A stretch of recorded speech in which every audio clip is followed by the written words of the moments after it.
ভয়ঙ্কর আগ্রাসী আগুনের এই নতুন দানবীয় কুণ্ডলিতে থরথরিয়ে কাঁপছে লস অ্যাঞ্জেলেসের উত্তরাঞ্চল। নতুন আগুনের গ্রাসে পুড়েই চলছে আমেরিকার ধনীদের এই অঞ্চল। ফিলিস্তিনের গাজায় নির্যাতিত মানুষের মনে যেন একটু স্বস্তি।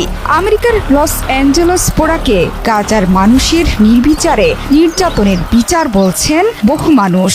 গাজা তথা মুসলিম বিশ্বকে আমেরিকা নাকানি চুবানি খাওয়াতো, সেই আমেরিকাই এখন নিজেদের আগুনে পড়ছে। লস অ্যাঞ্জেলেস পুড়ে খাক হয়ে গেছে, আর কোনোভাবেই রক্ষে নেই এই শহরের। আমেরিকার মানচিত্র থেকে বিলীন হতে চলেছে পুরো একটি শহর।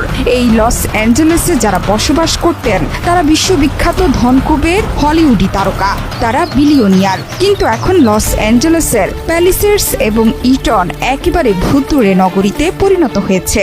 নতুন করে আবারও ফুঁসে উঠেছে সান্টা অ্যানা ঝোড়ো বাতাস, যেই বাতাসে নতুন করে আবারও সাপের মতো ফনা তুলেছে আমেরিকার দাবানল। ওয়ালটন এসিতে ইনস্টলেশন একদম ফ্রি। এবার শহরের ক্যাস্টেইকের কাছে ৯,২০০ একরেরও বেশি জমিতে ছড়িয়ে পড়েছে নতুন এক দানবীয় দাবানল। এরই মধ্যে হাজার হাজার মানুষকে নিরাপদ স্থানে সরিয়ে নেয়ার নির্দেশ দিয়েছে কর্তৃপক্ষ।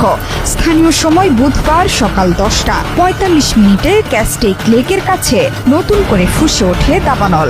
১ ঘন্টার মধ্যেই ৫০০ একর জমি পুড়ে গেছে, আর ২ ঘন্টার মধ্যেই ৩,৪০৭ একর জমি পুড়ে খাক হয়ে গেছে। সন্ধ্যা ৬টার মধ্যে দাবানলের মাত্রা আরো তীব্র থেকে তীব্রতর হয়েছে। পুড়ে গেছে ৯,২০০ একর জমি।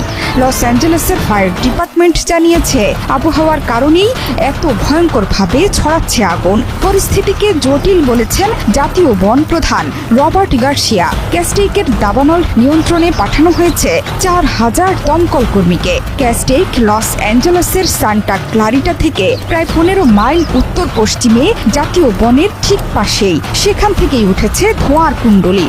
আক্রান্ত এলাকা থেকে বাধ্যতামূলকভাবে মানুষকে সরিয়ে নেওয়া হচ্ছে।